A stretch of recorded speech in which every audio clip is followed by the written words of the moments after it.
What did we say that this show was going to be called? Alyssa Twitches, or the Twitch Alyssa, or the Map Show. What we have, anyway, is two fine gentlemen with us today. We have Edwin Nagy, and we have Ian McGarty. Gentlemen? Wow. And us. Oh, I thought there were five of us. Sorry, I was confused for a moment. Yeah. Hello, everybody. Edwin, why don't you tell? Twitches. Yeah, it's not an attractive show. Edwin, why don't you? While I'm gonna actually just get the chat up here, why don't you tell us a little bit about who you are and what you do?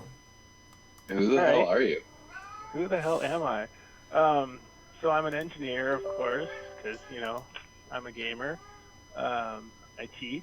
I work for Frog God Games, doing their 5th edition stuff. And soon some other stuff, which we'll talk about later. I don't know. What else do you want to know about me? I don't know. That's quite a lot, man. I'm one of the people that, as far as I know, Alyssa rarely flips off or swears at. But that's probably going to end shortly. You will note that out of the principal owners of Frog God Games, I don't swear at or flip off any of you. You will note that. I love you all dearly. Now, Skeeter, I'll flip off. Ian right here, I'll flip off. But you, Matt, Bill, Zach, no. So you love those guys too. I mean, the Ians and the Skeeters. I know that. It's just a question of what the. Oh, I am in space. So I have been asked. So this photo that you can see here. Called the moon. Of the moon, I took from my back porch step probably a couple of years ago. But this is hasn't been outside since. I have not been outside since, and I don't plan on going outside ever again. So I've just got a moon picture. It's a real styling photo. It's actually really cool. It's like something you'd seen in a magazine or something. It's crystal clear. I was pretty impressed with it. I've probably taken 1,000 moon pictures over my life, and one of them came out well finally. What about you, Ian? What about me? What's behind what about me? you? Like, who the hell are you? Who am I? I don't know. I guess we have to tell our real jobs too. That's gonna blow. No, not your real jobs. No one cares about your real job.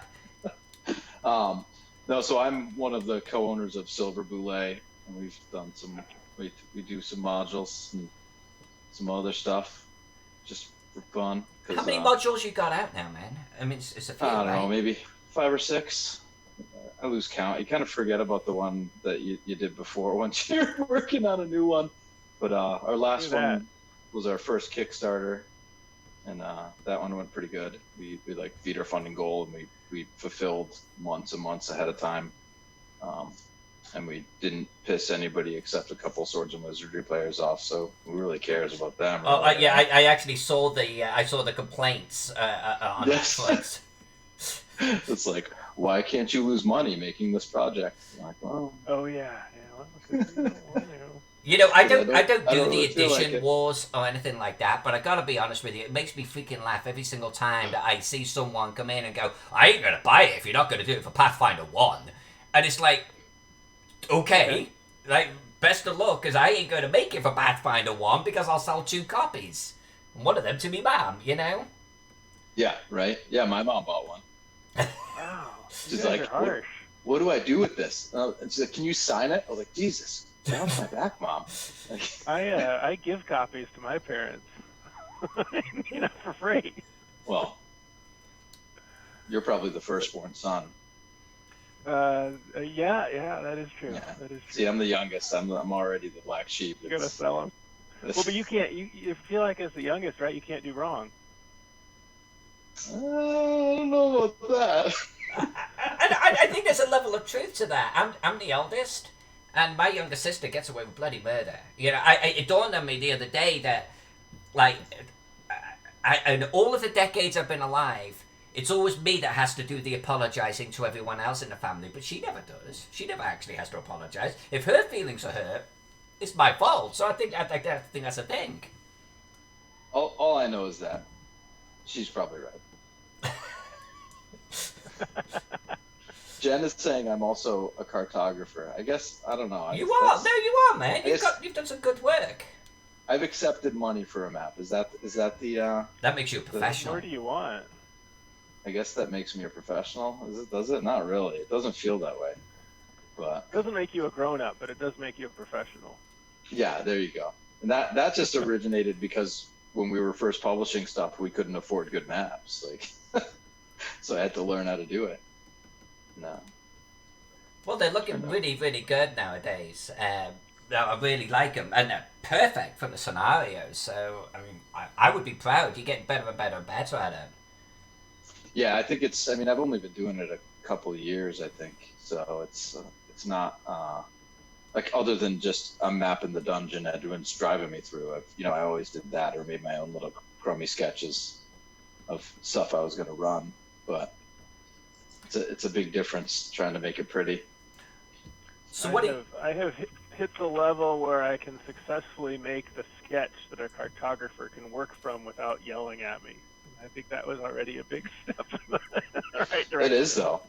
Well, I mean, Edwin, with that because I did one with you guys, and I got a third of the sketches. They're like, "Where are the other maps?" I'm like, "I gave you everything I got. Like, I got nothing else for you." Right. Like, it's up to you if you want something else. So. I gotta be honest with you though, doing a project where you get sketches, that's like rare. You know what I mean? It's like I've worked with the frogs. You get sketches, kind of this type of deal. And it's like, all right, I know exactly the type of thing you're after. I've worked with other clients. You do not get that. You gotta figure that shit out. Well, I don't know how do you write any sort of dungeon thing without having, without knowing what it is.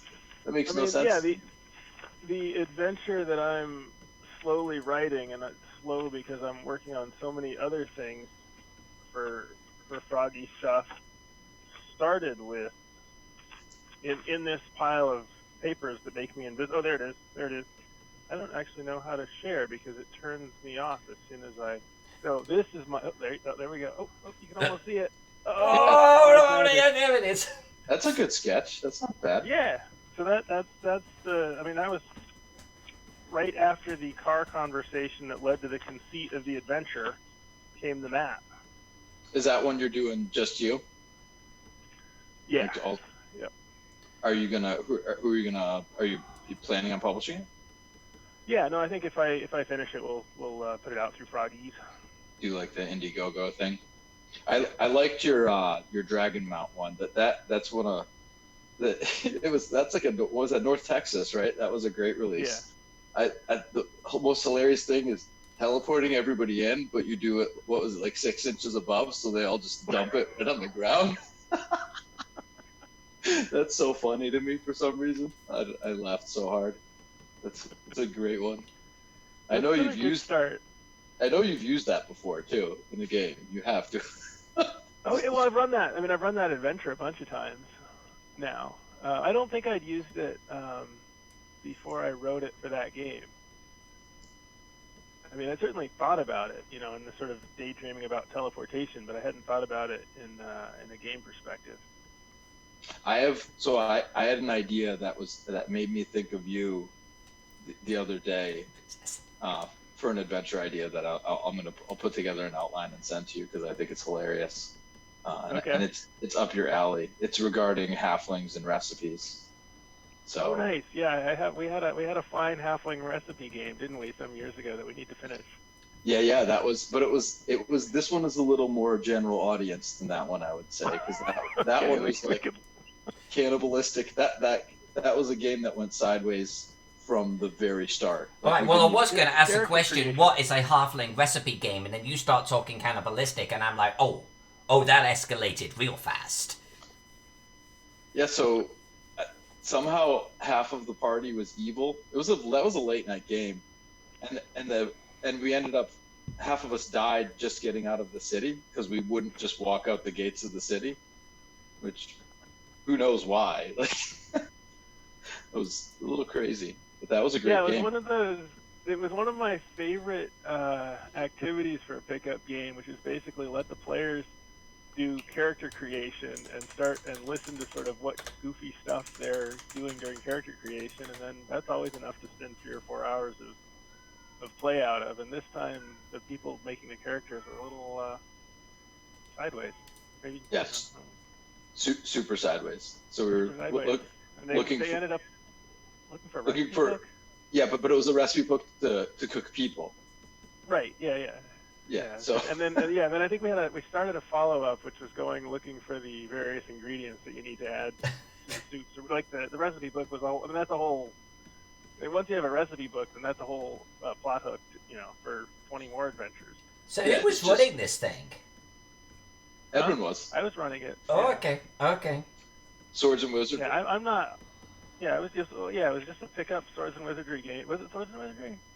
I'm pretty sure it was Swords and Wizardry because it was a fast character creation. Right. That's right. Yeah, it wouldn't have been. And then, yeah, it wouldn't have been anything that would be... require a backstory. Yeah, no, I don't tend to do crazy shit myself. I just let it happen in my presence. Yeah, well, that's what being a good DM is, right? Is just listening to your players. Going for the ride. Letting them hang themselves.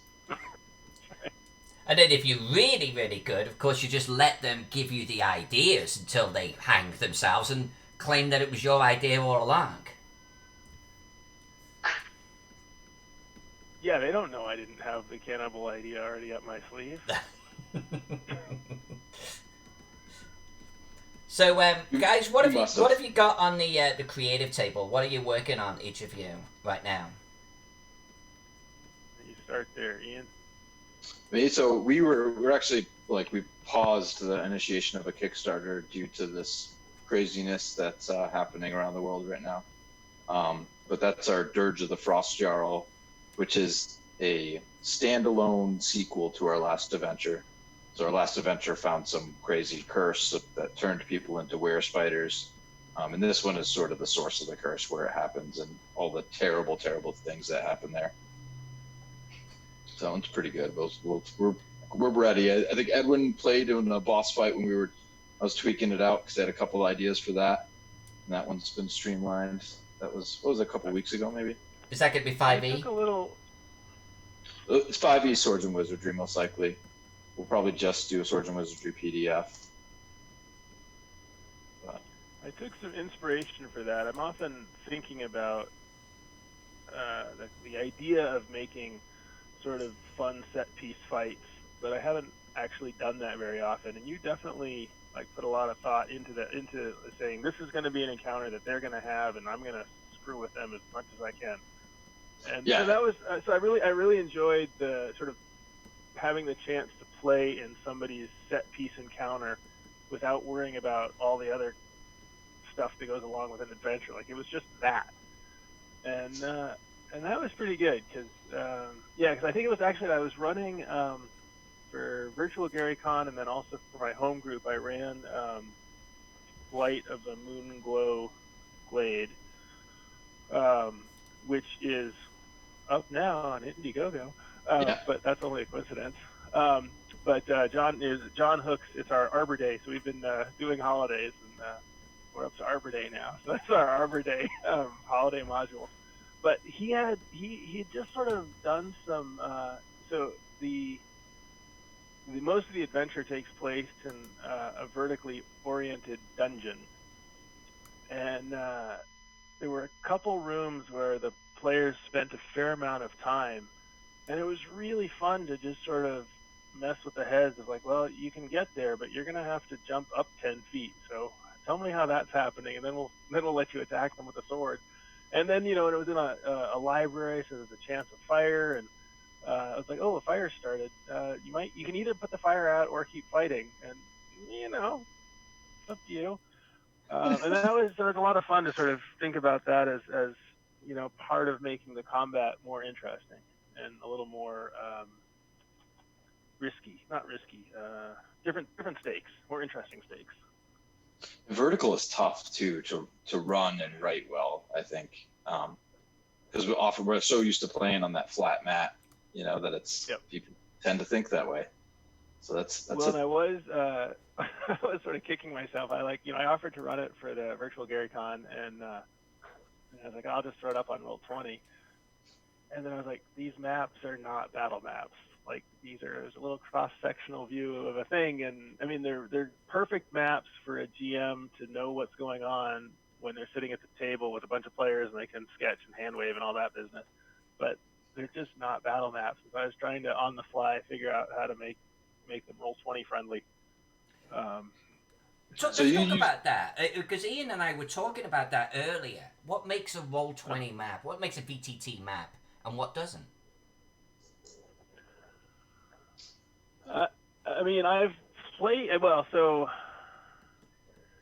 I mean, I think that the VTT maps to sort of play to the strength of Roll20 or Fantasy Grounds are really want to be these sort of traditional dungeony or cavey kind of maps where you can have virtual light or the light blocking and so forth, and you have the grid. So that, I mean, for me, as a player, it's super fun, and even as a GM, it's fun to watch players.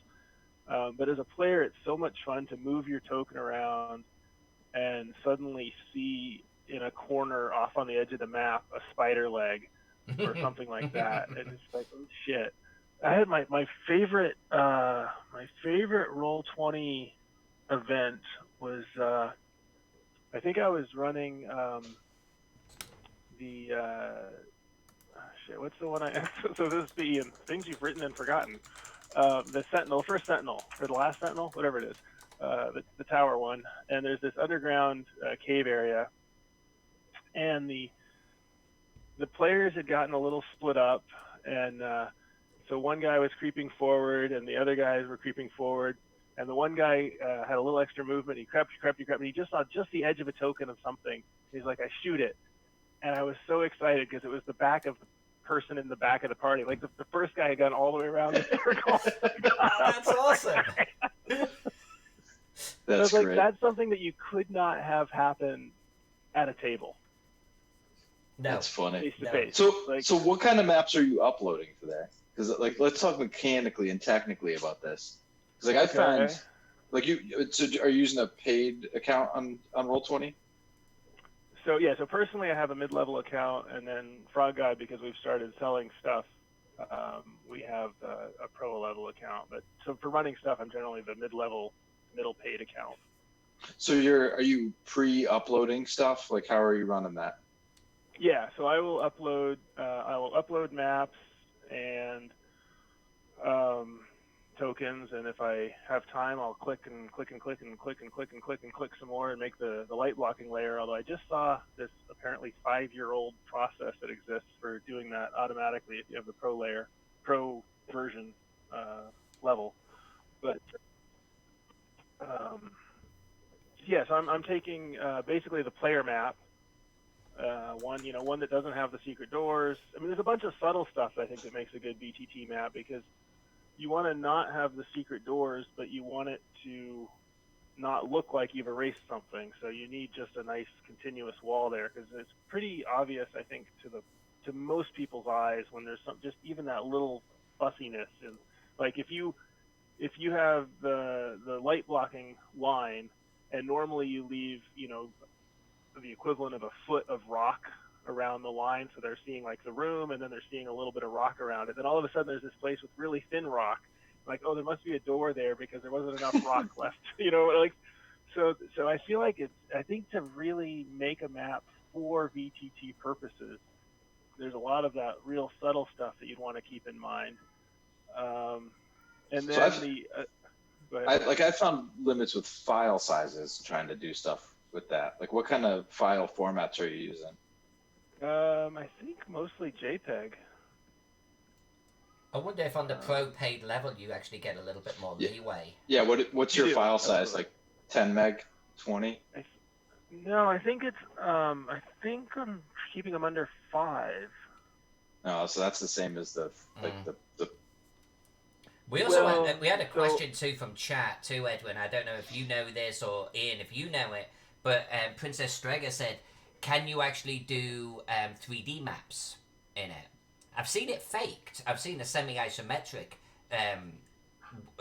there's a guy that actually creates assets for the semi-isometric. But what's your opinion? I think it depends on what you mean by 3D, because like all of it is 2D surface. So you're looking for like Yeah, you can't. You don't. There isn't a 3D environment. There's is not a there? third dimension. There's not a numerical third dimension in there. So yes, you'd have to do something with forced perspective or yep. some sort of funky ice. I was actually about to say that one of the real challenges for Roll20 stuff is, if you have a map that has a tunnel crossing under another thing or a bridge or something, because there's no way to indicate no easy way to indicate where your token is, whether it's on higher or lower, and even if if your token's flying, it's hard to. I mean, that's a hard thing at the table also, but elevation is a tough nut to crack, and it's too bad because it's super fun. Yeah, we've all faced that just playing on a tabletop with minis too, where you're like, pass me that Coke can, this guy's flying. Exactly right. You get out the box and stick the thing on, and right, little dice tray guy at the top. And once you use the dice box, some schmuck always wants to go higher than him, so you got to look for something taller. Like exactly. Then you get the beer bottle, and then you get the vodka bottle, and you get the yardstick up there. So, and having. Sorry, but Phantom Jen is also asking if you have a preference between Roll20 or Fantasy Grounds. I mean, if frogs are going with Roll20, I assume that's your preferred poison. Well, so we have way more stuff on Fantasy Grounds than Roll20 right now because we have somebody who has been doing that and selling. So he's been making conversions for Frog God for a while. Potter. Yeah, Michael. I prefer Roll20 because it's less headache or less overhead, and I guess I actually like the mechanics of playing the game. Like I enjoy sort of thinking about my spells and rolling the dice and subtracting the hit points and that kind of stuff. And I mean, it is cool that Fantasy Grounds does this stuff. And I remember a long time ago I played on Map Tools, which has an amazingly rich macro language, and I wasted several weekends writing just these crazy ass macros because we were playing in I don't remember, it was a high level Undermountain 2E game, I think, and I just remember writing macros for various spells and random encounter stuff, and it was really cool because you could click on the thing and it would just do all look this stuff up in the tables and roll the dice and calculate the numbers and blah blah blah. Oh, and your thing's dead. It's like awesome. I have no idea what happened, but I just did 48 points of damage to your dragon. And you've effectively at some point it could just run the whole combat for you. And I'm like, well, that seems a little stupid. Yeah. And so I think Fantasy Grounds is cool in that it does a lot of cool stuff. It's just not my kind of cool. I'm with you that like rolling the dice is important to me. Like having that understanding the mechanics is important to me. Like I'm with you. And it's kind of fun. And then it seems like the initiative tracker and having that you can keep track of hit points and all that. I don't know. It's too much setup for me. But I could see. I definitely play a regular game. I've been playing with the same group. This particular group off and on for 5 years, 6 years, and the guy who runs is really into Fantasy Grounds, and it works. It's fine. It's fun. I enjoy the fact that he puts a lot of time into making cool effects happen. But I'm pretty low. My favorite game that I play regularly, we play on Skype, and it's literally just voice and a Google Docs and dice at our table. And that's enough tech for me. Like that's pretty good. Yeah, we've been doing since this whole shelter in place stuff. Rocky's been running a barrow maze in Swords and Wizardry, and it's all voice and and pictures that he puts up that are like the player handouts or something he sketches really quick. I'm completely satisfied with that. I think that's fun. But I think you're like me too, Edwin, which is that like you'd probably play anything. System-wise, like I'll play any system at least once. Yeah, I've definitely a few I've regretted, but oh yeah, I have several that I'd regret as well. But like the point is to try out different systems. You never know. Yeah, and I think both technically and game system wise, I'm willing to try out all kinds of stuff. And I really do struggle to get the tribes, the tribes. What is the thing I'm trying to think of? The sort of us versus them, and like, I like like Vermont sucks. Like, who has the best maple syrup? Like, I just don't understand that whole conversation. The like secularism of like it's all maple syrup. I can't tell the difference. Right. I mean, your Maine maple syrup tastes the same as our New Hampshire maple syrup. I mean, it's right. I think there's probably trees that straddle the border, and you get some buckets on one side and some buckets on the other, and boy, do those buckets on your side just suck. Yeah, you can't. It's got to be about taxes. Yeah, I don't get that either. I'll play some stuff. I guess I've gotten older. The more crunchy it is, the more work it takes. So I don't have the energy for that anymore. I think, and there's so many systems. But yeah, no, certainly the newer crunchy games, I struggle to learn, or I struggle to find the energy to learn. But I've learned a few of those. I mean, I feel like I learned DCC pretty well, and it's got some crunch to it. And it's a fun game. But I also don't care anymore. Like, I've been playing this Skype of Cthulhu game, and we switched from 6th edition to 7th edition, whatever, 2 or 3 years ago. And we've been playing twice a week for, 6 years together, 5 years together, whatever. And we still don't know the chase rules. We don't know the machine gun rules. Like, we just make, and nobody cares, because that's not what's important about the game. For that game. I mean, I understand that it can be important for some people for some games. Like grenade splash rules in Shadowrun, for example? Exactly. Yeah, all that stuff. I mean, Let's just stop the game for half an hour, and let's figure out how much damage Edwin just did with his grenade. Yeah. Yes. Thank you. Because yes.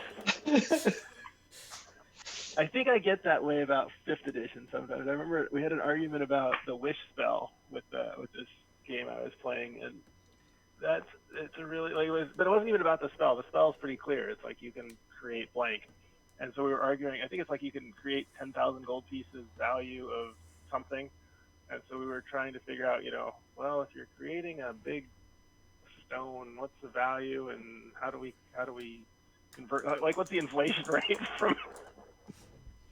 You're at $10,000 worth of feather pillows, or 10,000 gold worth of feather pillows. We'd exactly. You did not hear Empire of the Petal Throne, at least not from me. Yeah, we did not say that, but we could talk about now you that. Have. Maybe I don't find Empire. Maybe Zwerg has a time machine also. I don't find Empire to be like crunchy. I think you just need a super knowledgeable DM, because there's like much. That's a setting rich. Which is actually, I struggle with more setting rich games than I do with rules rich games. Well, I think that's because our strength in DMing is to be able to bullshit, and I think that when you have a rich setting, you can't bullshit. Someone's gonna look at the book. I have the same problem, guys, with Star Wars. Jack really wants me to GM Star Wars. Jack is a freaking god of knowledge with Star Wars. I'm not going to GM for him. I know shit. You know what I'm saying? I'm going to get the droid name wrong, or he's going to sit there and go, well, actually, in this particular period, on this particular planet... You just blast him. Right, rock falls, everybody dies. I mean, that's easy. It intimidates me. Yeah, shut your mouth or I'll kill you,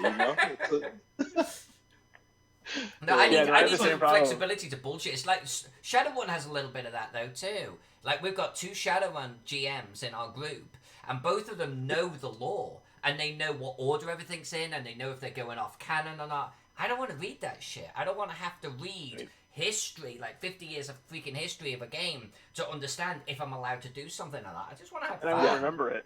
And then the 30 novel series that you need to I don't have time for that anymore.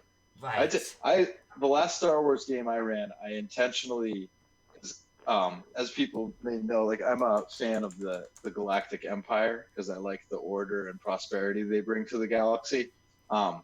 So I ended up hiring my group as a bunch of privateers, but I never said the names of ships. I always just gave them physical descriptions.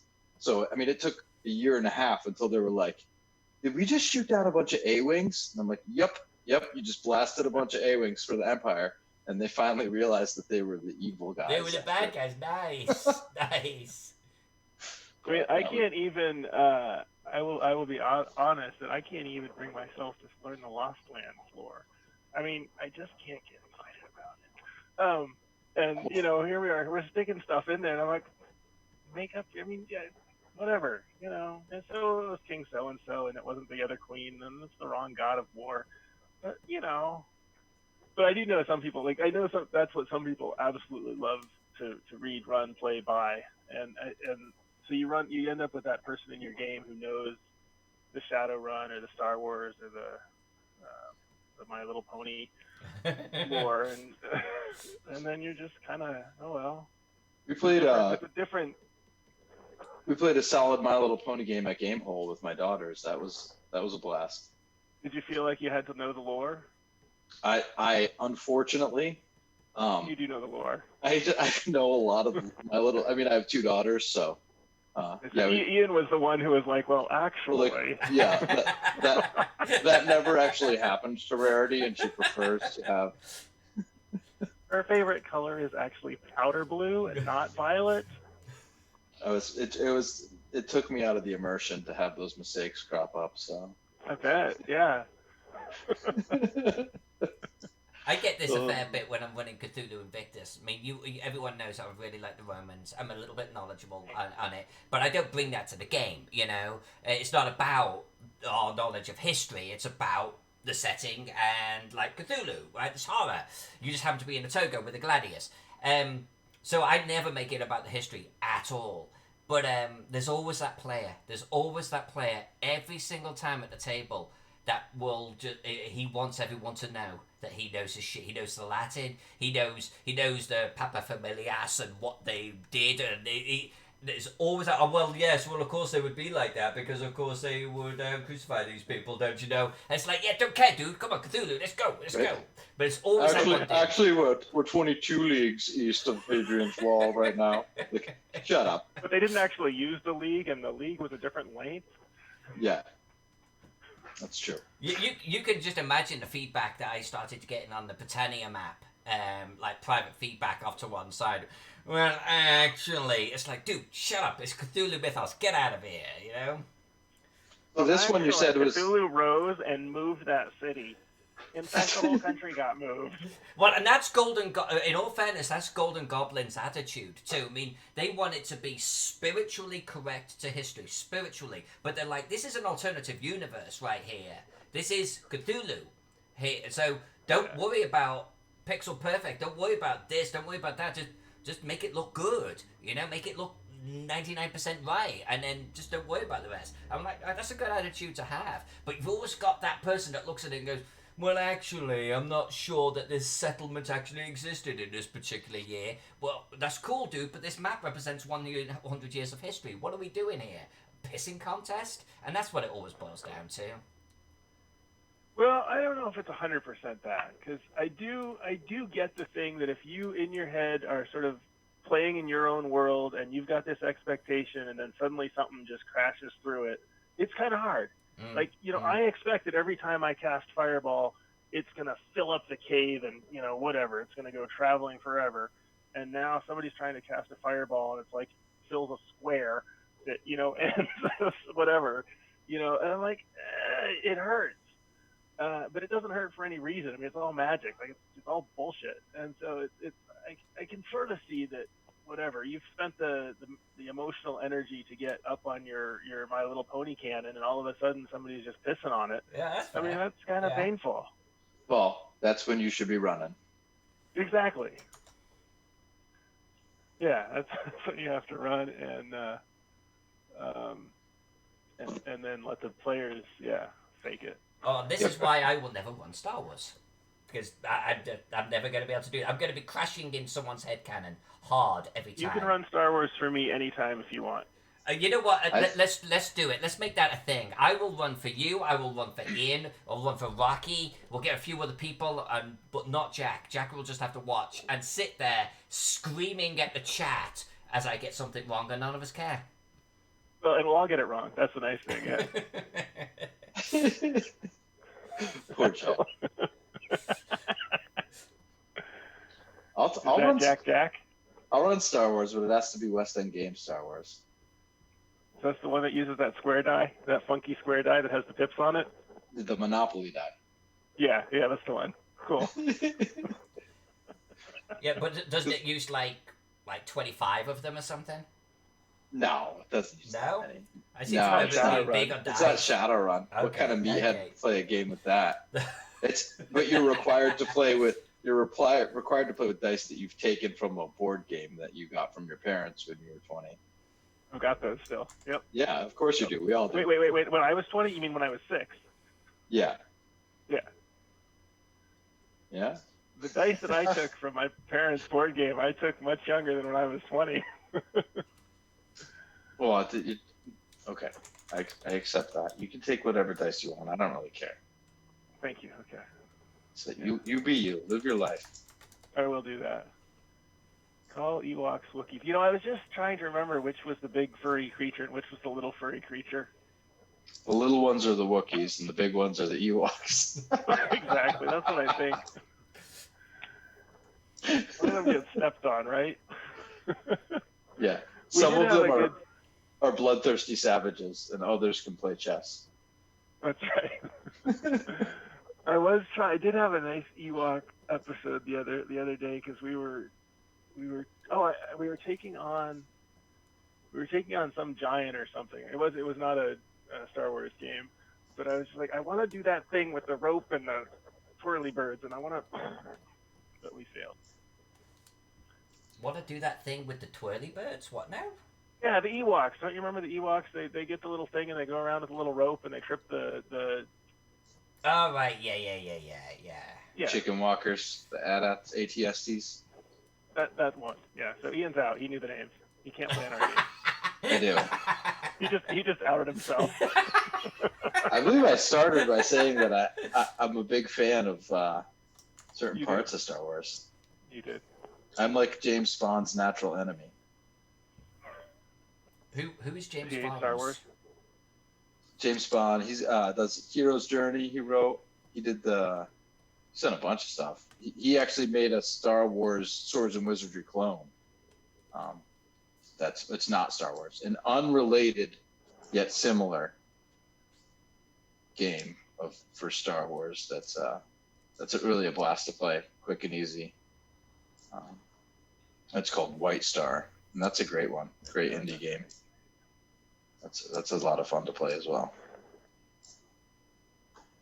And that one he's used because it's a not IP one. You should tell him you'll run Star Wars, but it has to be that, because then anything you screw up, be like, well, it must have been James. Right. Well, that is a nice thing. I mean, yeah, the IP not IP is a tricky one, right? I mean, that's sort of do you want to play and get all the, because even playing,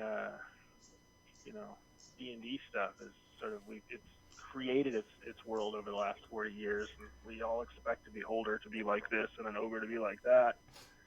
We don't all have the same expectation, but I know that I expect an ogre to be like something. I know that you have some other expectation.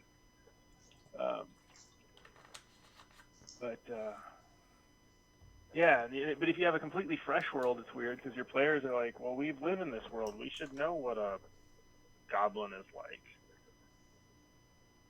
Yeah, I think that's so I watched the Onward movie with my kids recently. Have you seen that one? The Pixar? And that one had so many D&D references. There was a gelatinous cube in the thing. It was a great gelatinous cube. I was like, all right, this movie's great. It was just a perfect gelatinous cube, sort of flew right out of the ceiling and started chasing them. It was wonderful. It even had skeletons and stuff floating inside. It was pretty nice. This is called Onward? Yeah, so kudos to Pixar for that one. I enjoyed it quite a bit. Right, I will watch it at some point. Yeah, it's worth the watch. It's not like you don't have time. You're just running video classes. It's just playing a video now, right? It's it's kind of like school is a video game now. That's Except I'm the developer. I'm so sorry. I'm the one who's perpetually behind schedule. We're like 3 months late for our last release, which was supposed to be yesterday. All the investors are clamoring. They are, exactly. All that sweet public education money is just piled up, and they want their return. Yeah, right. Just listen. Most of you weren't going to get jobs anyways. Let's be honest. That's right. Just quit now. That's rough. Brian, what do you mean by that? I'm working on an OpenD6 game that basically Star Wars with the serial numbers filed. Oh, okay. So it's not Star Wars. It's not Star Wars. It's a counterfeit Star Wars. All right. Well, the funny thing about a lot of the Star Wars lore too is that West End game Star Wars, like Bill Slavicsek, wrote a lot of what became canon. Like he named a lot of those races. That there wasn't anything other than like weird necked dude in the bar before that. He made that up. So really a lot of that canon from Star Wars was created by the role playing game. This is some funny lore. Some funky stuff. I have been watching thinking about the back and forth and back of like role playing to video games over the last decades, which is kind of interesting to think about too, in a similar fashion. I think we know a lot of people who have done both as well, like professionally. So I think there's pretty close marriage there. Yeah, definitely. Oh, absolutely. Yeah. And just even I don't know what it was that brought it to mind. It was something that was sort of like maybe it was some kind of a funky hit point thing or death saves for 5e or I don't remember, but it was something. I was like, wow, this is really video gaming, and I was like, oh, but the video games are really RPG-y. And I guess that's all. Yeah, like this video game. Yeah. Why has no one done a good Call of Cthulhu game yet? PC game type of game? So there was a browser one on like iOS that I really liked. That was a turn-based strategy that was great. What the hell was the name of that? Let me find it. Turn-based strategy Cthulhu? Yeah, it was wonderful. It was really great. But it was. I mean, there was no plot really. Like the plot was there. It was a story you were reading, and then you'd play out a scenario. Was it like it wasn't the sort of choose your own adventure-y ones, was it? No, it was. It was World War II, like in Germany, or World War One, maybe one of those. But basically, you had a group of British troops that were just in the shit. Where you're like, whoa, we're like right in the middle of a war with, a bunch of funky spiders from another dimension attacking us. It was pretty neat. And there was like all the classic tropes. You had like the scientist guy who had a touch of or the professor who had a touch of magic kind of thing. But that game was fun. I played that. That was years ago though. I'm trying to think. I think. What would make a good? What would you look for in a good Call of Cthulhu video game? Alyssa.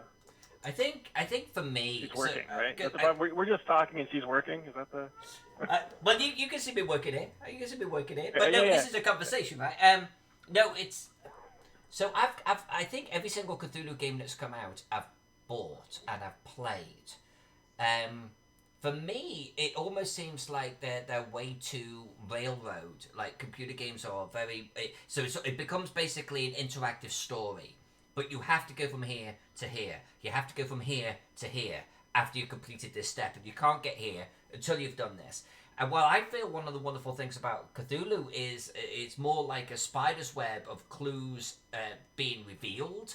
And you can sometimes backtrack. You can sometimes find something here which leads to here. But you might also find a clue that leads you over here instead. And I like that because it is about the reveal. It's about the investigation and the reveal. And I find that everything that's come out so far really has this illusion of investigation. It's a room that you can't leave yet, and you have to just hover over things to see if they're interactive or not. And that's not investigation. That's not a reveal. That's just like the old school 80s, 90s puzzle games, that you used to get. And I want something that has more 3D to it. So you want where in the world is Carmen San Diego crossed with Cthulhu? Right. I want to be able to sort of genuinely miss a clue, Not because I didn't hover my mouse over the right place, because you do what you used to do in those games. You just hover. Oh, it glowed. Okay, so there's something here. I wanna have this sort of sense that I've got a character, I've got some stats, that I'm missing clues maybe, but I'm also piecing together things and figuring a clue out. And the game's not spoon feeding it to me, and I figure out where to go next. Or maybe I go to a location that doesn't really have any clues. Maybe it's even a side quest. I don't have that sense that I'm in a world. I always get this sense that I'm on this strict path, and that's the thing I object to. Have you played non-horror games that do that successfully? Where you sort of go around and you figure stuff out and you explore the world, and then eventually you find something to get engaged in?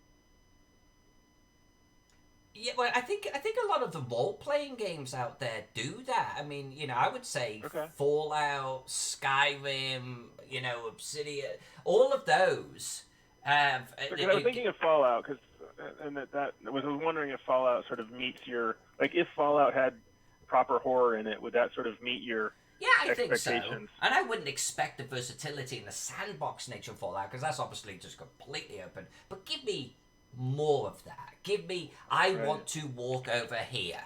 I think you'd almost have to do it like Fallout or Skyrim, though, right? Where you just put like a state, like you're in Kentucky, and that's it. You get Kentucky. Right.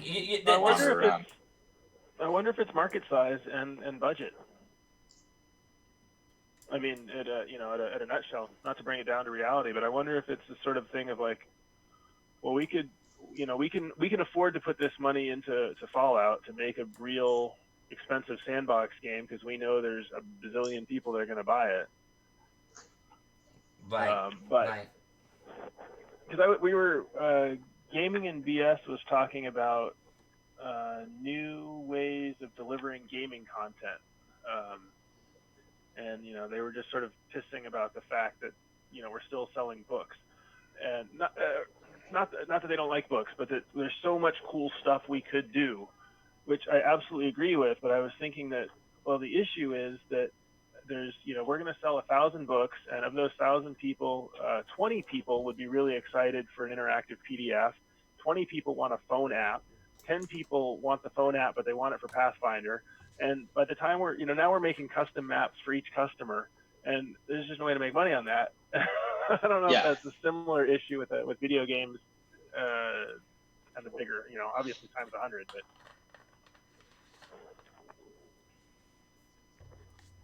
I think, and I mean, I think RPG wise, like that, you're right. It's pretty small market. Like if you're selling as a third party publisher, if you're selling 500 or 1,000 books, you're doing good. Right. But that doesn't mean you can spend $200,000 on a project. Well, or that you can divide up those 1,000 people and still make money. I mean, I think that's really, like, the book is sort of the lowest common denominator. Everyone knows how to use a book, and so we're going to sell books or PDFs, because most people know how to use a PDF, and that's something we can sell. But as soon as you start getting above that, you'd be like, well, I use it on my phone. No, well, I use it on my laptop. Okay, now we suddenly have we have to do the flowable whatnot fees. And then, oh, well, I really want to have something I can show my players. Okay, well, so we're going to put some little video thing in so that you can turn your laptop around. No, I use a phone. Oh, okay, right, or whatever. And I'd love to play in that world and create some. I mean, I think there's really cool stuff you could do to add to RPGs. I just don't know if anyone can make money at it yet. I've always been a fan of like the prop sets and stuff like that too. Yeah. Because I find them to be like, I have a pretty solid collection of Cthulhu props. Just for like, I think Alyssa was talking about running at TotalCon, and I was like, do you need props? And just sent her pictures of like 100 pictures. Dozens and dozens of pictures. Yeah, I wanted to Right. change my quest so I could start using some of the props. I think that would be Well, I got a yeah. fun game though. Is just like, hey, here's these props. Make a Cthulhu adventure, and you can run it, and I'll bring you what you need. Like you could make Absolutely. What, or even better, just be like tell the players, okay, so you found this. That's how you start the game, and then 4 hours later, hopefully your players have figured out some meaning to the riddle. You're like, yes, that was it, and you're insane. Well, I ran some game where I had like in 2 ball jars, I had like probably like a 3-inch beetle that I had just found on my porch and was like, oh, just grabbed it and like killed it, murdered it, and left it in a jar. And then like a giant moth too, and like freaked people out with them. They were like, oh my god. You're like, oh, it's a good Cthulhu prop though. It's like this huge creepy looking bug. Did you just have them on the table, or were they actually part of the story? No, I said like, so they were searching and they found it. And she's like, so what's in the container? And I said, well, this is. And I handed her a jar, and she went, oh my god, and dropped it. Freaked her out. That's really cool, because then, of course, in game, you can be like, so your character drops it, the jar breaks. Oh yeah. And you don't have to give me a sad roll because clearly you failed. Yep, exactly. It's kind of like playing with the Jenga. Yeah, right. Jenga. I do feel that. Yeah, I don't know. It really is Call of Cthulhu, because for that, any Call of Cthulhu game that I run at a con or whatever, I want to have like a couple good props, whether it's just a letter, a map. But I almost never have that for D&D games. Except I do have a prop here that I ran for a game once that I ran. It's not going to show up. Is it going to show up? Damn it! There we go. Yeah, that's pretty good. Yeah. This was this was before I was part of Frog God, but for some reason they were in a swamp and there was some beastie that they had to go and fight, and so we just brought this out at the table for them. That was pretty good. That's what Rocky and I, probably the best prop Rocky and I did was we ran. It's a toilet, by the way. I didn't show you the best part.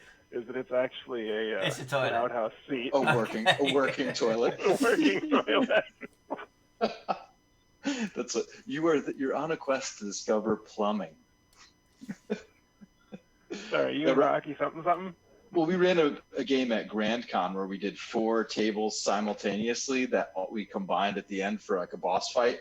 And like to create it, they each had part of a rod that we had made this like a rod out of wood, like dowels and all these screws with like runes and stuff on it. Players actually had to assemble it to activate it, which was really neat. So they had like a foot. Yeah, so we had a bunch of props for that one, and that one was a blast. So that was a lot of fun. See, you and me, Ian, we are metagamers. As GMs, it's all about the meta. How can we screw with the act? Like we want it, like the game is the game, but then we want to screw with the game. We don't want to screw with like what's the story within the game. We also want to screw with the game itself. Yeah, I think that's probably true. You know, we're gonna have 4 tables. We're gonna use 3D maps. We're gonna whatever it is. I don't know. We're gonna have 2 rules. The rules are gonna change halfway through the game. I think that that's the point, right? Is to stretch a system to its mechanics. That's one of the reasons I do like 5e. Is I think that the mechanics are very flexible. Yeah. And you can do a lot of cool stuff with 5e that other editions were a little too rigid for, or weren't clear enough for. Yeah. I feel like it's a good balance of being a fairly complete rule set without being an overly confining rule set. Yeah, that's a good way to put it. And I find Call of Cthulhu that way too. It's like, well, roll your percentile dice. Like, it doesn't matter what the issue is. Like, roll your percentile dice and keep it low, or you got it a 98. Okay. Well, I'm like at a loss to tell you differences between editions with Cthulhu too. I'm like, what are the differences between? Like, I think that some of the editions are just like, what actually changed? Very close. Yeah, they're really close. They're really close. One of the things I love about Cthulhu is it outright comes out and says, this is a story-based game. And if your guy knows mechanics, he knows mechanics. Just don't bother rolling the dice. If there's no point, you do it. You fix the engine, you do whatever. Unless there's some chance of failure, unless you're under duress, then you break out the dice, and it becomes liberating in a way, you know. And it actually transformed the way that we're playing other games now. We're trying to just be a little bit more relaxed. We're less in the rule set continually, you know, looking up tables. Like, it's fine, you do it, or don't worry, but just give me a roll. Yeah, that's good enough. Let's just go, you know. But it's funny because I feel like, I mean, D&D certainly says that also. Yes. Yes. Like right in the intro, and it's if your character's walking across the thing, you just do it. But if you're walking across the thing while they're shooting arrows at you, okay, maybe we've got to roll some dice. But we sort of often, I mean, it comes back to the thing that, like, so the worst first edition. All right, no argument. One of the issues with first edition rules is like the thief, you know, moves silently, right? Like any other character walks across the room and they just walk across the room, but the thief has this like 4% chance of moving silently. So when they roll their dice and they get a 28, all of a sudden they've like stepped on a stick and broken their toe, and like everybody stares at them. Whereas it's just this weird thing, because you're rolling the dice, then when you fail, you're suddenly so much worse than everybody else. And I think we kind of forget the that sort of middle state of like, no, it's fine. You're not like superhero quiet. You're just kind of normal walking across the room. Right. And I like that too. I like a lot of even running the game. Like I'll hand wave stuff that's not important to the plot because I don't want to waste our time bothering with like rolling dice for nothing. Yeah, I mean, you want any possible dice outcome to be interestingly different from the other dice outcomes. Yeah. Otherwise, there's no sense rolling dice. You just pick something fun and say, okay, you do that, and then this is what happens. Agreed. Entire encounters or social encounters or something can be. So I talk to the merchant. So give me a charisma roll, and I try to haggle this down. All right, give me a such and such a roll. Give me a barter roll. And then I try to get this, all right, then I'm going to need a fast talk roll. And it's just roll. And I find that can become disruptive, too, if it's overdone. And I like the modern movement where it's just, let's just go. Well, like, so 5th edition, like, I mean, I have some players that were Pathfinder players and even running at conventions and stuff, where people do that. They just pick up a die and roll. And I'm always the classic one to say, but what are you saying? Like tell me word for word what you're saying, because that has more importance to me than what the dice say. Right. Like if like, you know, but likewise as a player, I'm the same way. Like I want to be able to bullshit my way through something if I can, which is why I like Swords and Wizardry, those old school editions, right? Like it's not about what your powers are; it's about the shit you got in your backpack and how creative you can be with it. Which I like. Like that's exciting to me. Yeah. Oh my word! I think the troll lords are here. We got a raid, gentlemen. We got a whole bunch of unruly troll lord types in here right now. They are not subtle as they sneak in. That's one thing about the trolls. They are not subtle, but I love them because of it. Hi, trolls. So which one do they all share one account? They can't each have their own Twitch account, or no? Well, I know Stephen Chanel has his own account, but I think everyone else is absorbed into the entity called Troll Lord Games, and they are here in style right now. That's for sure. It's the gibbering mouther of the gibbering mouther of game companies. So guys that have just joined us, guys and girls, thank you for the raid. It is really appreciated. I love the Troll Lord folks. We have two wonderful people with us today.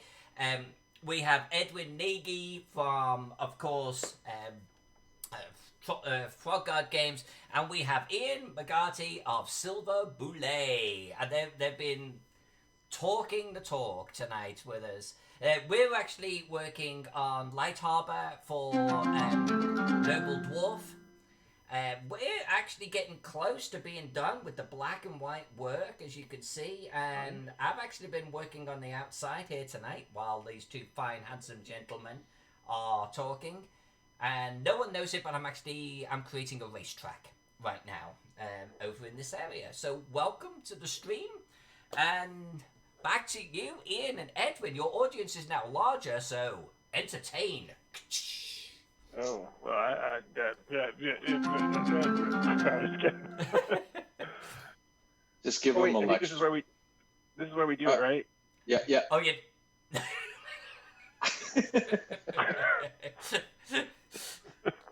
We're geographically close too, so it could theoretically be like all of New England that just is out. The power just went out on the East That's- Coast, and That's exactly. We had a big one of those freak snowstorms in early April, and oh, we the could have trees wore came the down. War of the Worlds this and like done a big flash and then some static. You know what we've been getting, like, and we're getting it all the time now? Hail. And we never get hail here. And it's literally, it's like it's sunshine, then it will rain, and then hail, and then back to sunshine. And it's doing it regularly. It's just doing it constantly. And we're in April. It's bizarre. I lived in Arizona for a while some years ago, and I did a lot of driving for work on my motorcycle. And I was going between Sedona and Flagstaff often, and there were a mess of times where I would go from sunshine through the canyon up 4,000 feet or down 4,000 feet through a hailstorm and then back to sunshine. And there's almost nothing worse that I have driving wise than being on a motorcycle in a hailstorm. It was hell. That was something you make them roll for. Yeah, that's definitely one. It sure is. Suck. Oh, you got a 23. Yeah, it sucked a lot. Yes, that really sucks. Well, Roll again. go Roll back again to the and out. topical point. That's where I'd ask for a riding roll off you, because now you're in hail. You're not just going to get a wave Exactly. on this one. Yeah, you don't get to. Well, unless that's the thing though, right? So the adventure's up there, and okay, you fail your riding roll. Now, as a GM, you actually have to give them. You have to create a new adventure in the canyon because they fell off their bike, and they have to get it fixed. Like, okay, that's a lot of work for me just because you failed that damn roll that I made you make. Oh, Why couldn't we have just hand waved that one? so what? So this one you said is for Noble Dwarf, right? Yeah.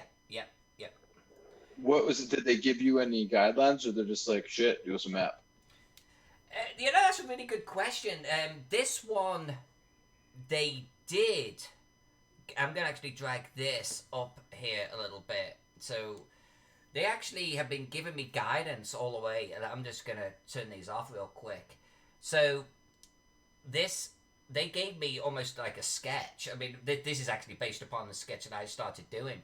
But they actually gave me a full-on vision for what they thought the city could look like. And I'll show you it. They gave me this right here.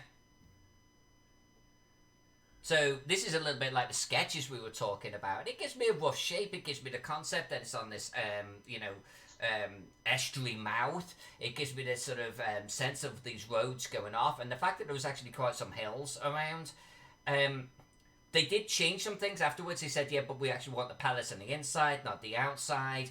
And then they gave me this iteration right here after I started drawing, trying to make things a little bit more sort of visually interesting. They were like, great, so we want this district here, we want this district here. So they've been really, really good in that respect. They gave me all the information I needed. And this, I mean, it looks like they've got some notes there too. Is this for a project they're doing, or is this just? Yeah, they're going to launch this sucker. I don't know much by way of details on that one, but this is going to be a full-on scenario. They've actually got if they were here today, Noble Dwarf, please in the chat speak up. But yeah, they've got full writing for this. They've got characters here. It's going to be like name locations, NPCs, and I think it's going to be for 5e. They were talking to us in the chat the other day about some of these locations, like up here, this particular building right here. There's a beholder that can actually transform into a human shape that lives there, and they've actually got the beholder that they've been creating for it, like a little miniature for it. It just has like a human body it rests on, and then puts a big hat on. Yeah, that sounds not creepy at all. If it were a giant-sized body, right? You can have a beholder as a head of a giant, a big scarecrow, some kind of. That's an awesome idea. A big straw man or something. Make notes. Come on, Nagy. Come on for the next title that you're the head of. Come on, make notes. It's just the suit of armor. What the beholder's about 5 foot diameter? Is that? And of course, it's not a beholder. It's a beholder with the serial number taken off. Remember? Well, of course, yeah. It's not a beholder. It's an eye giant. It's an eyeball. It's an eyeball. It's Yeah. an eyeball, monster. a floating eyeball. So if it's 5 feet in diameter, we got to have about a 25-foot. Yeah, that's just a normal big giant there. Hey, there you go. They're saying too. Yeah, Everything in the chat. So Legends of Calendria. This is for a 5e release coming. The legend. Thank you, Ian. Yeah, take it away, Ian. Keep reading. So he's saying it's Legends of Calendria, lots of maps and scenery. So they're doing that's very neat. They're doing their own world. That's That's awesome. cool. Yeah. That sounds interesting. Yeah. And apparently they want a lot of city maps, and I guess this is going to be the first one. We're going to be doing this for a long time to come, Noble.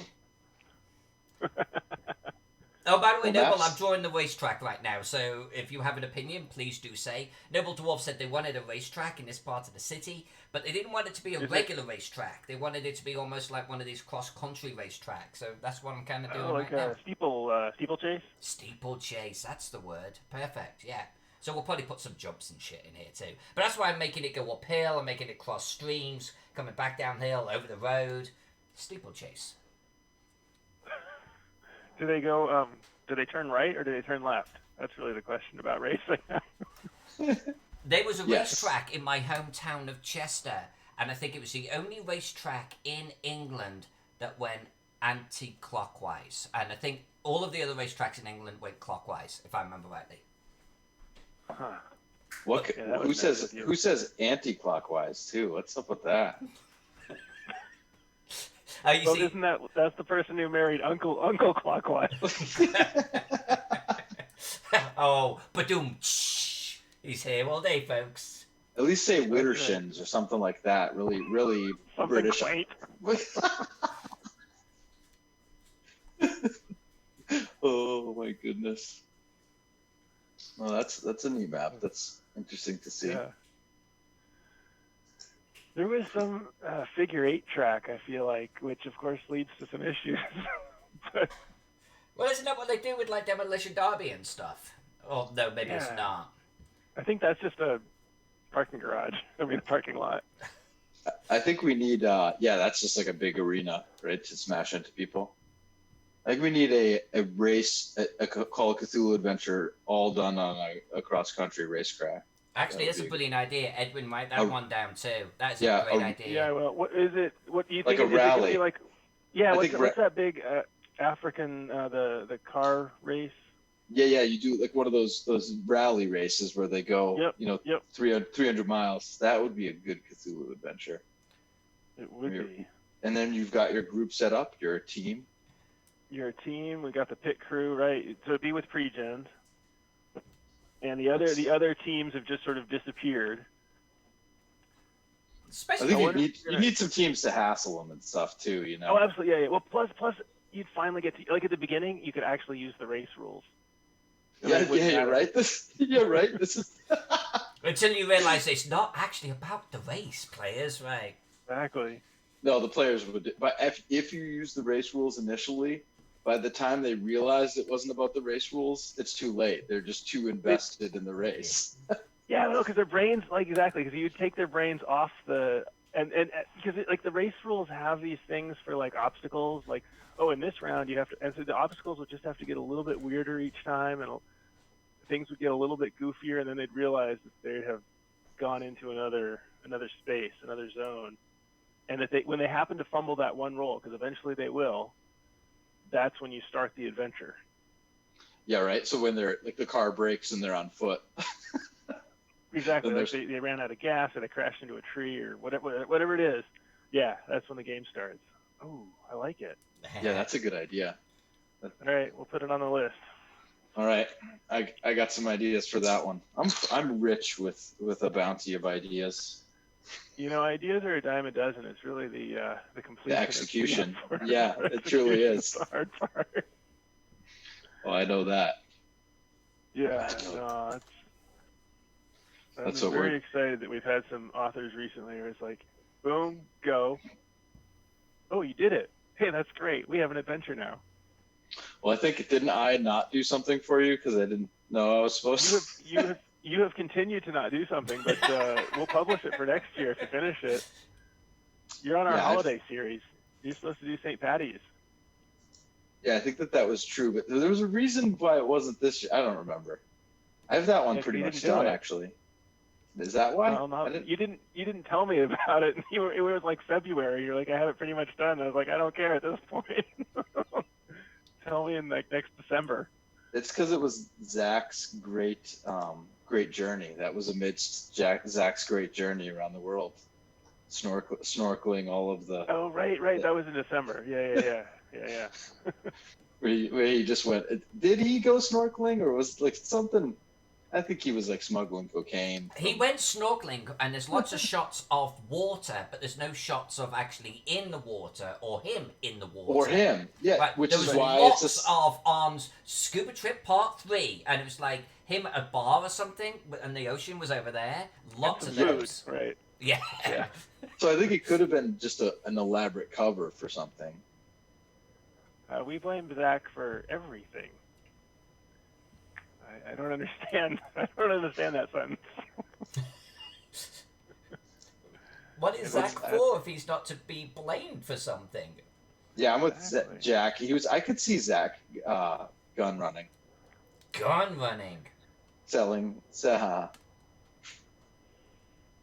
And yes, Jen, I do have that adventure pretty much done. I just need to know what system he wants it for. Whatever system it's written for, we'll do the translations. Well, I'm doing both. Right. I want you monkey. Well, then we want Swords and Wizardry, Pathfinder 1 and 5e. I only write. You want to give me? I only write Pathfinder 3. Oh, okay. Because it's your time machine. So Ian, just so you know, I've got up on the screen right now, up on Twitch. This is from Noble Dwarf. It's a work in progress. But this is actually... He does have a hat. Mr. Dandy. He has a cane and he has a hat. They actually have a whole series of these little guys. There's a Santa Claus one too. I was squeeing. I was like, ee! On Twitch. Can you zoom in on it a little bit? Yeah. I want to see what some of his legendaries are. I have not been successful in getting the Twitch stream. I've gotten the chat up, but not the video part. So I haven't really seen what you're working on at all. It makes me sad. But it's all right. He's large eccentricity. Just that's funny. Yeah, let's see the legendary eccentricities. Oh, there we go. I'm leaning into him, like, looking up here. Exactly. Try that zoom feature, full screen, something, I don't know. It's like there must be other options. Do you keep a magnifying glass at your desk so you can really see those pixels? The kids have one. I turned 40 this February too, and like right after I saw my eye doctor, he's like, "Yeah, you could use some distance vision. What are you doing now?" I said, "Just squinting." Running into things. It's been pretty effective. Well, I'll give you a little prescription. So. Oh, there it is. Now I can see it. Do you want me to bring it back? I'll bring it back for you. No, it's unique. I'm on such a delay. It's still there for me. Yeah, well, you can just rewind. Just rewind. He's purple. That's awesome. I just like the large eccentricity. He's so adorable. It's just brilliant. That's unique. It's definitely that's funny. That should be Noble Dwarf. You guys, you should use him as like your spokes creature when you're doing stuff.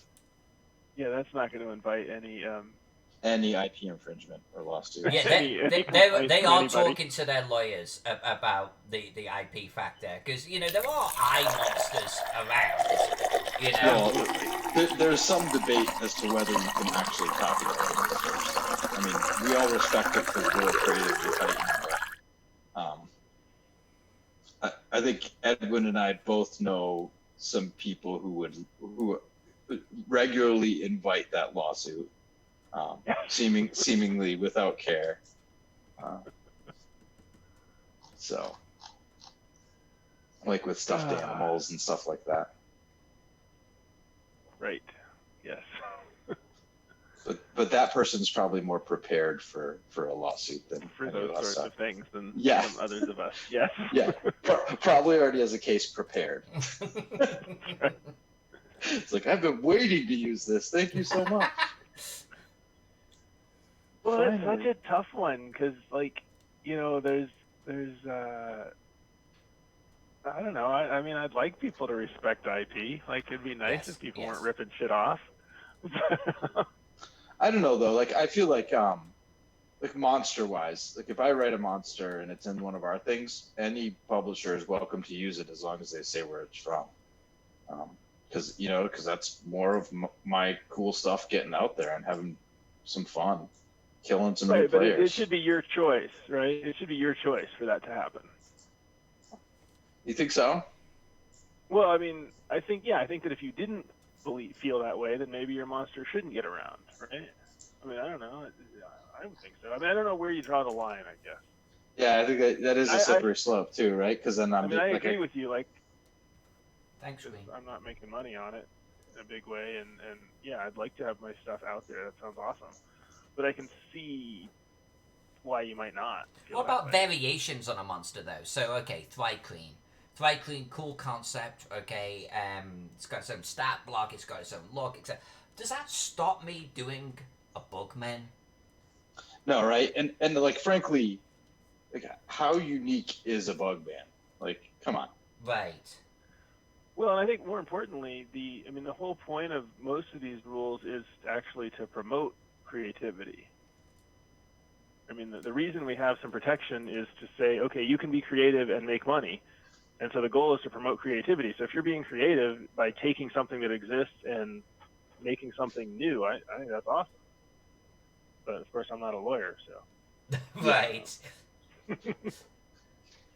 I'm not into reading end user license agreements. I'm good. Right. You just want to click yes, agree. Yeah, just yes, agree. I know it's bullshit that whatever, you can have both of my kids. But you have to take them now. They're still here. Yeah, but it's got to be right now. No returns. You got to keep them for at least 3 months, or until they're 18, whichever comes first. Even a weekend would be nice, you know. Sure. I told you, you can ship them up here. I'm going to get them painting and like putting undercoats and miniatures, but you can ship them up here. They already, yeah, they'll paint. They've got we do massive terrain runs where I make them paint like a whole bunch of Tullis's dungeon tiles and stuff. That's perfect, man. Nice little sweatshop. That's a great project for it. People were funny too, like, how do you get them to not like paint the pink heart on there? Like, really? You got to ask that? You only give them the color you want them to paint with. Like, come on, amateurs. Like, you get gray, and a little bit darker gray. You're doing highlights. Like, that's all you get. Yeah, enjoy. I'll tell you when tomorrow, you can if stop. you're really good, maybe I'll give you some brown. Well, you do. So I'll save the pieces that like either didn't print right or off or I broke, whatever. And I'll be like, you can do whatever you want with this one. And nice. So that seems like they feel like that's 10 gray ones. Yeah, for every 10 gray ones, you get this busted piece I can't use. So someday I hope you'll run that game with all the pink heart busted terrain pieces. We could. I got a couple boxes. My Little Pony. I also have a collection of like garbage toys that they have, you know, like McDonald's, all that other stuff that I always just throw into a bin and I will like randomly pull out to use as monsters. There's some good stuff in there that like little. We had when we're doing our fundraising games. There's the thing where you can basically pay money to have whatever you want to show up on the table, and some people have come up with some really phenomenal things, and they've just taken these like mashup doll toy things and said, this appears. You figure it out. You're the GM. Oh, Jesus. Oh, Jesus. I don't know how you do that. $20. I don't know how you do that 24-hour one. That's a 24-hour game? Yeah. We've been doing for 5 or 6 years now. Once a year, a 24-hour game, live stream, where people can donate money from the audience to make stuff happen, basically. And, yeah, the premise is great. You can pay a little bit of cash to hassle the players, which is just a great idea. Right. It's fun. Right. Or hassle the keeper or GM, whatever. Yeah, no, it's been super fun. The part I've enjoyed running it and playing it. I've not enjoyed organizing, getting the prize support, like all that bullshit that comes beforehand to actually make it worth. And the other thing, so we do 24 hours, we raise whatever it is, $500, $1,000, whatever. Like I could go work, and Yeah. but it it's fun, and it sort of builds the message a little bit. So we'll see. I did get this year. I got the UMaine has a new D&D club, which may implode at any moment, but they have a D&D club, and so I got them involved, and so we had like 40 students playing 24 hours, and I didn't have to do very much, and that was pretty awesome. Yeah, that's nice. They got the energy for it too. Oh my God, something about seeing people at 3 a.m. after. I mean, I don't do much caffeine, but these kids on their on their energy drinks at 3 a.m. after a 6-pack of those things are just a whacked out sight. Oh.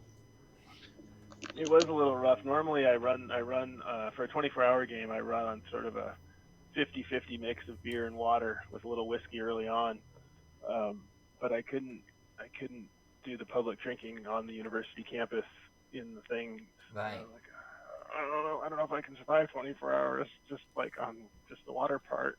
It's a little rough. You're having wine this evening, huh? Me? Yeah. Just nice and chill with a little bit of vino. We did a 24-hour game. It was more like a 36-hour game when I was much younger, and it was a blast. And so decades later, we decided that we were going to do another one, and that didn't go as well. When we were a little bit older, a little bit longer in the tooth, I want to say by the time we were hitting hour 15, we were exhausted. I think we actually called it, like partway through the night. We were like, let's just go to bed. We'll pick this up in the morning. We'll go get breakfast and we'll resume.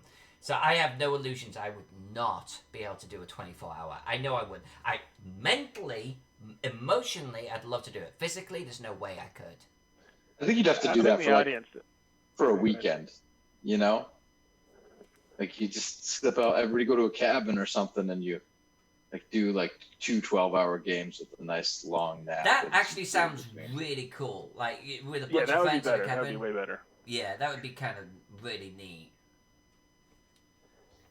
Yeah, no, I think, and having an audience, of course, I would definitely like it's sort of around.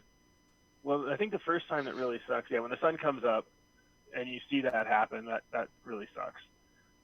And then somewhere around 10 or 11, you're just like, holy cow. And then, because we normally go from 6 p.m. to 6 p.m.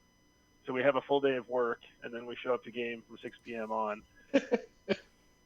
And so it's, dinner and drinks, everything's fine. 10 o'clock, 11 o'clock, 12 o'clock's fine. And then we do Call of Cthulhu from midnight to 5 a.m. or whatever. And then it just hurts from there on out.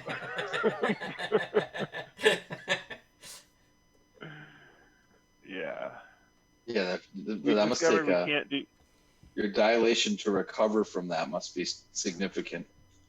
Must need like a chunk. So we finish at 6 p.m. I'll go home, have dinner, and then 7:30, 8 o'clock, out for 12 hours. It's not horrible the next day. But we did discover we can't do like role playing. We have to do basically combat, because you're just like, if you start talking about making decisions and like, well, I go talk to the what was that guy's name? I don't remember. Okay, a monster attacks. Oh shit. Okay, I'm awake. I roll some dice. Yeah, right. You're not having any coherent conversation with this NPC. Exactly. Just make a sanity check. Just roll for initiative.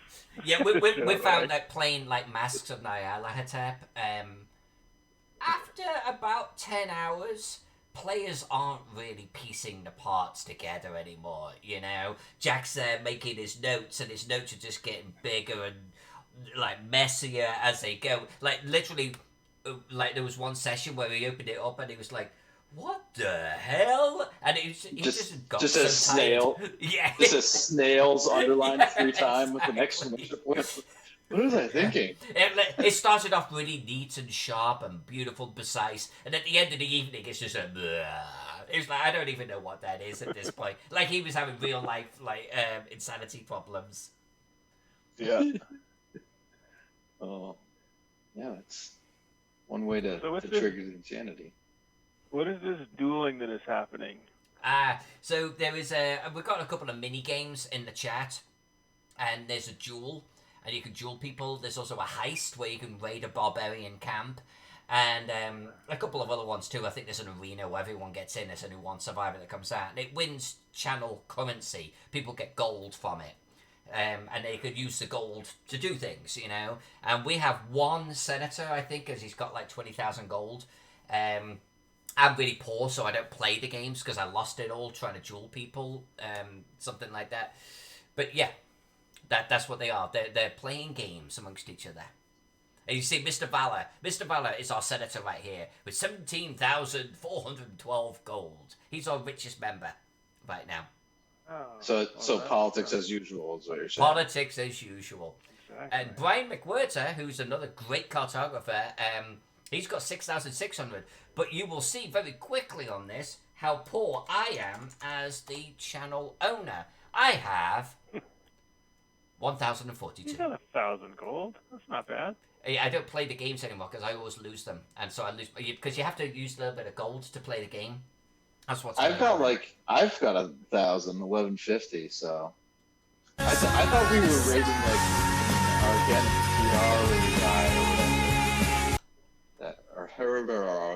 the real room. We got to raid barbarians. They aren't even hurting anybody.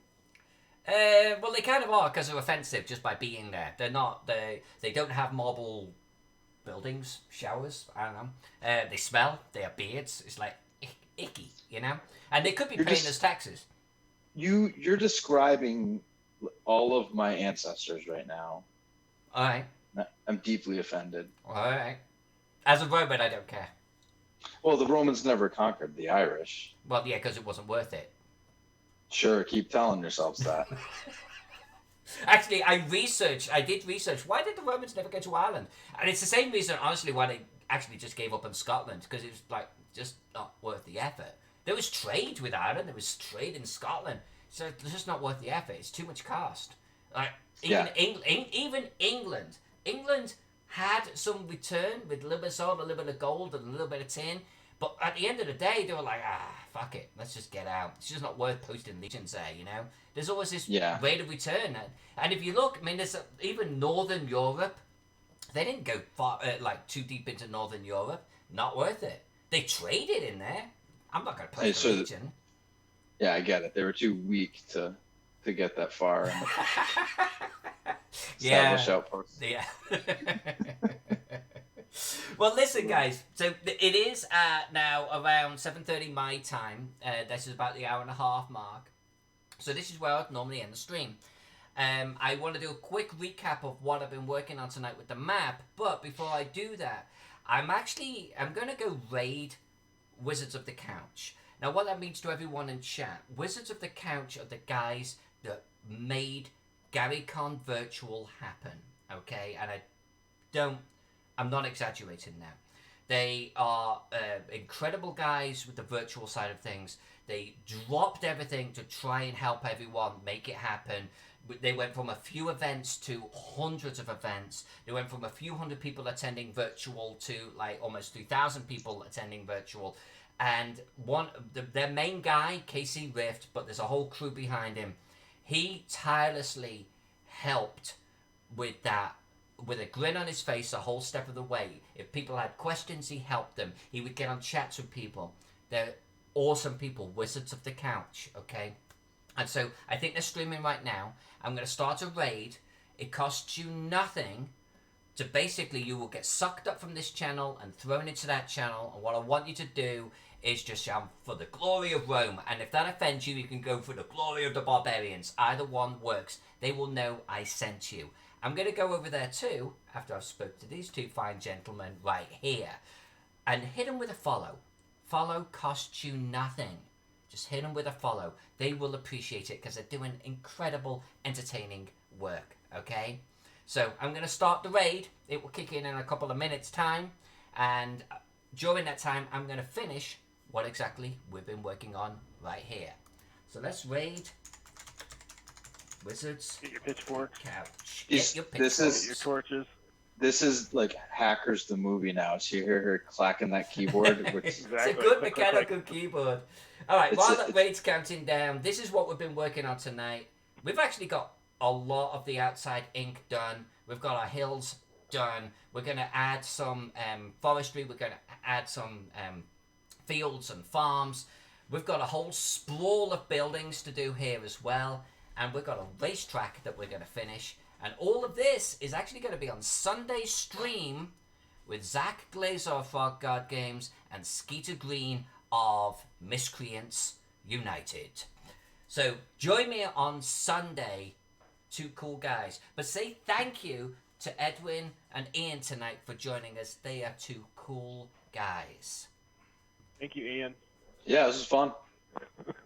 Thank you, Thanks, this was fun. I will come back anytime. This was awesome. Yeah, you two rock. You really do. I'll have you both back. You'll have to jump in on a game with us. We'll have to plan another game, another quarantine game. Absolutely. Have some fun. All right, Yep. I'm going to end the stream. Let's go over to Wizards of the Couch. Let's play Havoc over there, everyone. Ah!